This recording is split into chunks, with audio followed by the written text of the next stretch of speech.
PowerPlayChess, brought to you in association with Kagi. Here's my recap of Game 11 of the World Chess Championship between Liren, the world champion, today playing black, against the 18-year-old prodigy Gukesh Dommaraju from India. Now, this was dramatic from start to finish. Stick around, you're going to enjoy this one. Knight f3 from Gukesh. d5. So white could just put a pawn in the middle and we get some kind of normal queen's pawn opening, but c4. Now I would expect Ding to play e6 here and play a sort of normal queen's gambit declined, as we've seen him play like that in the match in previous games. But Ding played more ambitiously today. He played d4. So this is a kind of reverse Benoni. Black is trying to claim space, and white can play with e3 and g3, normal moves. But Gukesh very quickly played b4. Now, this has been seen before, but it's a slightly unusual strategy. White playing on the wings. So why has he played b4? Well, it's about surrounding this pawn. So he's looking to take control over the c5 square, and then perhaps he'll attack this pawn on d4. So has this pawn gone too far? Well, Ding just played c5. So the idea of this is if this pawn is knocked out, then knight c6. Now you can see because there's no b pawn, that knight won't be hassled. And then, for example, you can play with e5. And that secures black's center. So, it's a reasonable way of playing. But Gukesh ramped up the pressure on the center here by playing e3. So this is a gambit continuation. Now this is a reversed Blumenfeld gambit. Okay, what do I mean by that? Well, I'm going to take you right back to the beginning.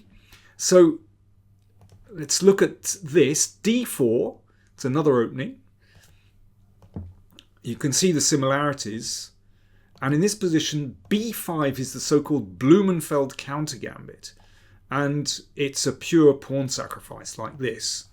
And doesn't have a terrible reputation with black. It's a little bit dubious. But the idea is that black is going to claim the center like this. So if we look at what we've got in this game, this is a Blumenfeld counter gambit, but played from the white side, the same position, and white has an extra move. So black could take this and take here. Black is a pawn up, but you can see that black's center has just completely disappeared. White claims the center. And then you bring your bishop out and castle. And when you've got a huge pawn center like that, that's very dangerous and very natural, easy development for white.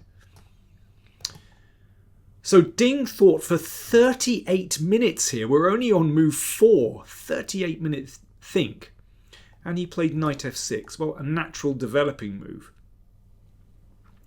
So once again, he'd be happy if white takes here because the knight comes out. The knight is now secure and he has control over that d4 square. In fact, Ding has played in exactly like this before. In an online game against an Indian, Adiban against Ding from 2021. And his opponent played b5. Which takes some pressure off here. Actually, it's a very interesting game after this. So, white took a pawn. But actually, black has tremendous compensation here. This is how the game went. You can see that Ding sacked a pawn, but he has really easy development. Nice places for the bishop. Or both bishops, actually. So Gukesh obviously anticipated this and played a3 after 7 seconds. So all prepared. And again, another big think from Ding. He spent 22 minutes over bishop g4. So he wants to knock this knight out and maintain control over this pawn here, this square. Which looks reasonable. So pawn takes pawn, pawn takes pawn, h3. So in this way, Gukesh has managed to claim that important light square bishop. And now, yeah, this looks lovely for the queen. And potentially later on for this bishop as well. Queen c7. Gukesh played d3 after 5 minutes. This looks like a better move. And this bishop can come out perhaps to b5. And then, yeah, we're trying to surround this pawn. But basically white just castles very quickly and has quite nice development. You can see this is black's problem. These kingside pieces have yet to come out. The king is still in the middle. So c5 looks like a good move. That would give white some advantage. But d3 played by Gukesh, so it looks like a normal kind of reversed Benoni position. But this is a very important move from Ding. So he had used up a lot of time. But now he played this one quickly, a5. So obviously there's a threat to take here because there's a pin. So Gukesh played the pawn forward to b5. Now you can see that Ding has gained control over this c5 square. And that stabilizes his position once that knight reaches c5 because it protects b7, but also looks at that weak pawn on d3, but also looks at that b3 square, which could be useful. So although the bishop has reached this wonderful diagonal, in fact black is okay here. More than okay. That knight looks wonderful. And a very ambitious move from Ding now. Knight d7. Looking to swing the knight up to e5, attacking the queen obviously, but also looking at that weak d3 pawn. Very ambitious. Ambitious considering that he hasn't developed his kingside pieces. Queen f4. So Gukesh wants to take here. And rook d8 from Ding, guarding the d pawn. And now this really is a threat to take on d3. So rook d1. Now, of course, that can't be taken because of rook takes d3. There's a pin here. So what does Ding do now? Well, I think this is where we need to pause because this, I mean, it's a very unusual position. It's a very complicated position. What should black play next? I'd like you to have a think, and I am going to have a drink. Cheers. And this moment is sponsored by Millennium Computers, and I'm proud to promote their Mephisto Phoenix computer. So I'll see you on the other side of this message. Experience chess in a whole new way with Mephisto Phoenix. Real wood and high quality pieces offer an outstanding playing experience. Thanks to innovative piece recognition and LED move display, you can play more comfortably than ever. Simple setup and intuitive operation. Start immediately from any position. Quick evaluation of your game at a glance. Buy now in the Millennium Shop. PowerPlay viewers can receive a 10% discount on the Mephisto Phoenix computer. If you click on the link, you'll find it down in the video description and put in the discount code PowerPlayMephisto. Right, back with the game. What did Ding play? He went for g6. Well, it looks logical to bring the bishop out and then get castled, but it wasn't the best move. We'll look at the game in a second. The best move is actually to play e6. Now that's not at all obvious why this is better than g6, but let me just show you a couple of moves. It's actually very difficult for white to find a really good continuation here because these pieces need to come into the game. But okay, let's have a look at knight d2. The problem for this is bishop d6. So you can see that there's going to be a discovered attack against the queen. And if queen takes pawn, then knight e takes d3, and bishop e5 is threatened.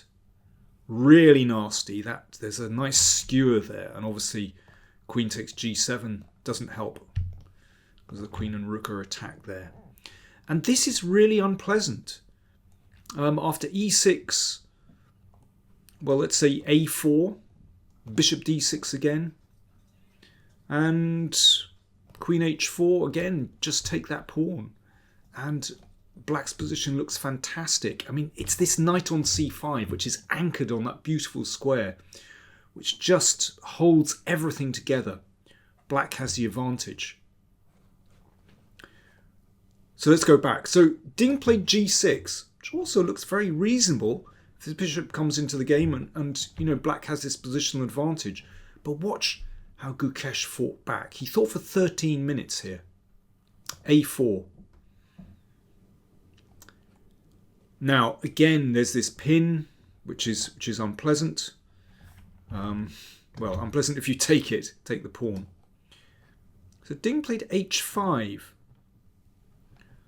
So he's looking to bring his bishop out this way. So, you know, he wants to try and, you know, bring that queen to a poor square. But Gukesh fought back here. b6. Very interesting move. If that's taken, of course, then queen takes knight. So the queen moved, has to keep hold of this knight. Bishop a3. Right, this is the key piece. And once Ding knocks that one out, then once Gukesh knocks out that knight on c5, then his position will have improved. So what about knight takes pawn? Well then, an exchange of queens and knight d2. And that's not at all bad for white. You can see this bishop slices down here. That pawn is potentially weak. This knight can move out of the way, which uncovers the rook. And then, yeah, this knight is going to be knocked out. This pawn can be recovered. Basically, white is going to be fine in this position. So Ding played bishop h6, attacking the queen. Bishop takes c5. So a little intermezzo before you move the queen. So bishop takes and then bishop takes queen. Obviously winning material for white. So queen takes bishop, and now the queen can move to a safe square, e4. Once it's on that light square, combining with the bishop, then white is secure. So that's a really important step for Gukesh. So knight c6 just blocks out the queen. Knight a3, Gukesh is able to develop. If that pawn is taken, then white gets tremendous compensation. And it's actually very similar to the game. There's pressure on the b file. So rook d7. Knight c2, so that's about covering this b4 square. So stopping the knight coming in. Queen takes pawn. So Ding is a pawn up. But as in that previous variation, white has tremendous compensation. So there's this nice open file looking at that pawn on b7. There's also slightly weak pawn on a5. And it's the control of this diagonal, which is absolutely crucial. So it's the combination of the diagonal and the file meeting at that pawn on b7, which is now a target. This is move 24. Ding escaped with castles. And now, well, rook b1 is a very simple move, just maintaining pressure. But with the players running short of time, Gukesh picked knight a1, looking to swing that knight in to c5. And that's rather menacing. Rook b8 from Ding, guarding that pawn. He could have played knight a7 in that position. So if the rook goes back, then b6, and that gives security to black. So, of course, we want to take a pawn. Now, this is still better for white. You know, there's an opportunity perhaps to push that pawn to c6. Rook b8. Now, if the bishop moves away, then the rook gains entry into the position. So rook b1. This is still better for white. How much better is a moot point. You know, we could have something like this. And let's say here, knight c2, bishop b7. You can see that bishop controls the knight. I mean, this is a for example variation. Of course, black could play in a different way as well. But it just shows you that even though in some ways black has security here, not all the problems are solved. You know, here that bishop dominates the knight. It's tricky. I suspect with best play that black can make a draw, but it's still very tricky. Rook b8 played by Ding. I mean, it's a natural move. You know, he wants to guard his extra pawn. Knight b3. So this knight looking good, looking at some really important squares in the position. e6 from Ding, guarding a light square and perhaps looking to bring the bishop back to cover some squares here. But knight c5 is really dangerous. In this position, Gukesh could already recapture the pawn. White could simply take here, undermining the knight. And, well, you wouldn't want to take here and give white connected passed pawns. That looks fantastic. But if the rook moves aside, then bishop f3, and that pawn is just going to advance to c6. That already looks, well, possibly just winning for white. I mean, a highly unpleasant position for black to defend. But it's interesting, Gukesh was more ambitious. He didn't want us to exchange pieces. He played rook b1. Clock times here, 13 minutes for Gukesh. Ding had about 7 minutes and still 12 moves to make. This is move 28. To get to move 40. In fact, 13 moves for Ding. So serious time pressure. We're basically at well under a minute to move. I mean, we're looking at basically two moves in a minute. So problem. So Ding was trying to speed up here, and he played queen c8. He should play knight b4 and just give that pawn. And white is better. How much better is another question, but it's unpleasant for black. But instead, Ding quickly played queen c8. Blunder. Gukesh couldn't believe his luck. He crashed in with queen takes c6, and Ding resigned the game. Ding just cracked under pressure. If pawn takes queen, rook takes, and you can see the queen is pinned to the king, so white recovers the material and is left with an extra piece, completely winning. Likewise, if queen takes, then bishop takes, and yeah, it's just winning because of the pin here. An absolute shocker. Very interesting game where Ding consumed so much time early on in the game. So, after just a few moves in this position, Ding had already consumed something like an hour. But then later on, it was Gukesh's turn to go into the tank. And, well, he thought, there was one moment, I can't pinpoint it now, where he thought for about an hour over his move. That's right. In this position, Gukesh thought for an hour over g3, where he realised that actually Ding was getting control with this move knight c5. Thought for an hour over g3, and that's when the clock times evened up.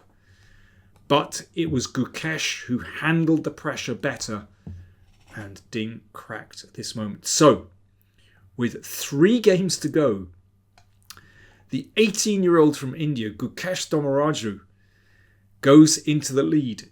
Ding has 3 games to hit back. Can he do it? Stick around, I'll be reporting back. This is turning into an amazing match.